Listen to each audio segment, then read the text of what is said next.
दिलीप के पुत्र महाराज भगीरथ ने यह निश्चय किया कि वो गंगा जी को धरती पर लाकर अपने पितरों का उद्धार करेंगे। उन्होंने गंगा जी को धरती पर लाने के लिए घोर तपस्या की।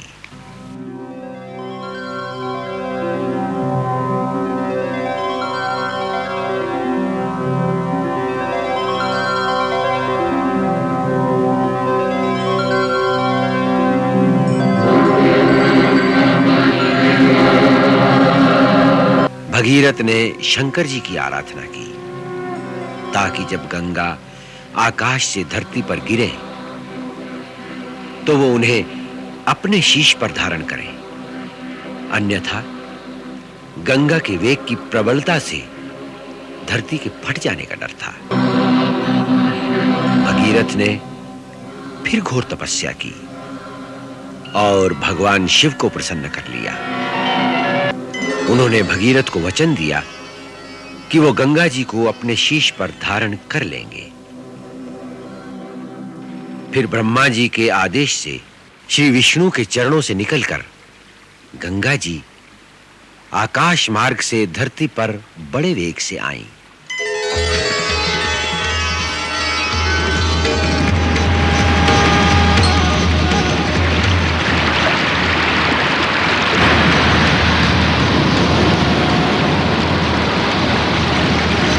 भगवान शिव ने उन्हें अपनी जटाओं में समेट लिया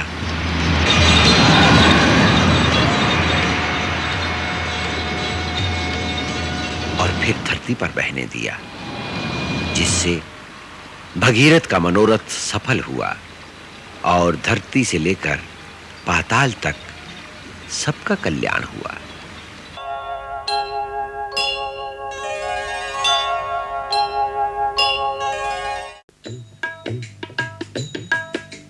चले राम लक्ष्मण मुनि संगा, चले राम लक्ष्मण मुनि संगा, गए जहां जग पावनी गंगा, गए जहां जग पावनी गंगा, जग पावनी गंगा।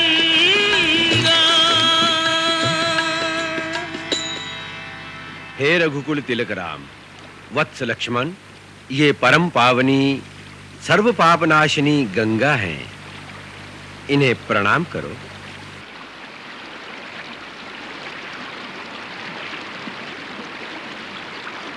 वत्स राम, पवित्र गंगा नदी का पुष्पों से पूजन करो।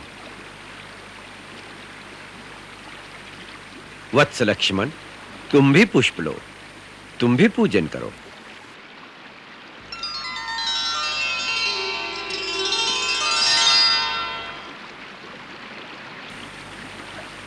राम, ये पवित्र गंगा नदी तुम्हारे पूर्वजों की देन है। हमारे पूर्वजों की देन?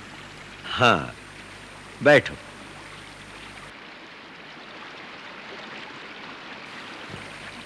राम, तुम्हारे उज्जवल कुल की कथा सुनाता हूं। वत्स, प्रतापी इक्ष्वाकु वंश में एक धर्मात्मा राजा सगर हुए हैं।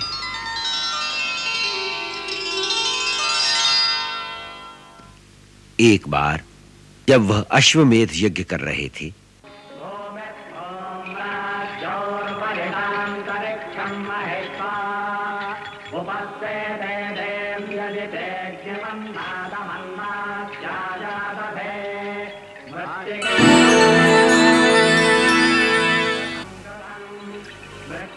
इंद्र उनसे ईर्ष्या करता था, इसलिए उनके यज्ञ का घोड़ा चुराकर पाताल लोक में ले गया।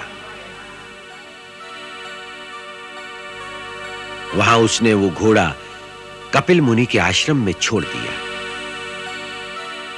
महाराज सगर के सारे पुत्र घोड़े की तलाश में पाताल लोक तक जा पहुंचे।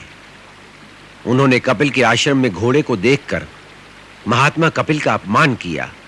उनके दुर्व्यवहार से कुपित होकर महर्षि कपिल ने सगर के पुत्रों को शाप देकर भस्म कर दिया।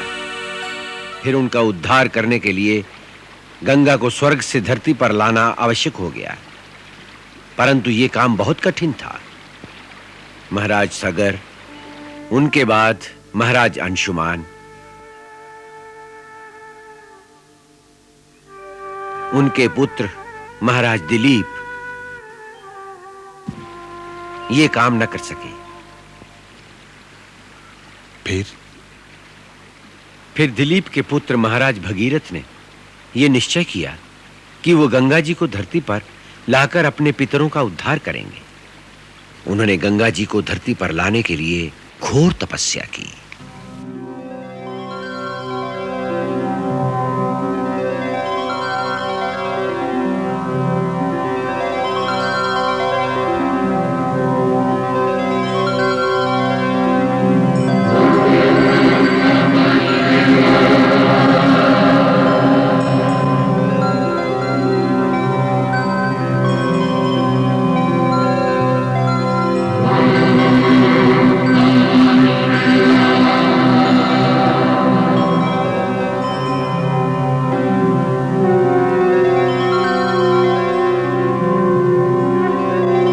उनकी तपस्या से प्रसन्न होकर ब्रह्मा प्रकट हुए।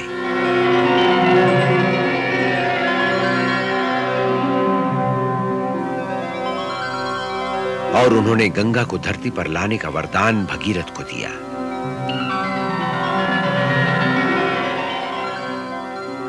फिर ब्रह्मा जी के कहने पर भगीरथ ने शंकर जी की आराधना की, ताकि जब गंगा आकाश से धरती पर गिरे तो वो उन्हें अपने शीश पर धारण करें, अन्यथा गंगा के वेग की प्रबलता से धरती के फट जाने का डर था।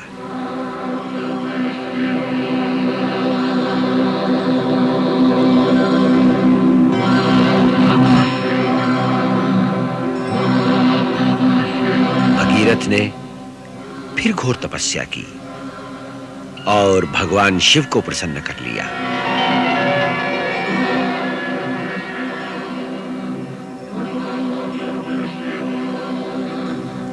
उन्होंने भगीरथ को वचन दिया कि वो गंगा जी को अपने शीश पर धारण कर लेंगे। फिर ब्रह्मा जी के आदेश से श्री विष्णु के चरणों से निकलकर गंगा जी आकाश मार्ग से धरती पर बड़े वेग से आईं।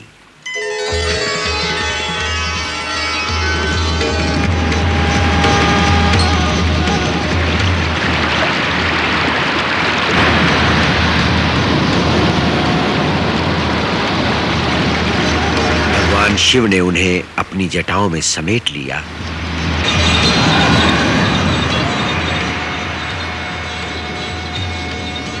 और फिर धरती पर बहने दिया, जिससे भगीरथ का मनोरथ सफल हुआ और धरती से लेकर पाताल तक सबका कल्याण हुआ। गंगा अपनी धाराओं से तीनों लोकों को पवित्र करती हैं, इसलिए इन्हें त्रिपथगामिनी भी कहते हैं। महाराज भगीरथ इन्हें भूलोक पर लाए, इसलिए मृत्युलोक में इन्हें भागीरथी भी कहा जाता है। राम, ये परम पवित्र गंगा यावत चंद्र दिवाकरो, जब तक सूरज चांद रहेंगे, इस धरती के प्राणियों का कल्याण करेंगी। संभव है आने वाले युगों में देवी देवताओं के प्रति लोगों की आस्था कम हो जाए, पर गंगा का गौरव कभी कम नहीं होगा। कभी सदा इसका गुणगान करेंगे। ये जिस देश में बहेगी वहां सदा हरा भरा रहेगा। गंगा का पवित्र जल जीवन से मरने तक मानव के लिए उपयोगी होगा और अनंत काल तक लोग इसे गंगा मैया कहकर, माता से भी महान मानकर इसकी पूजा करेंगे। संसार की समस्त नदियों में सर्वप्रथम इन्हीं का नाम होगा।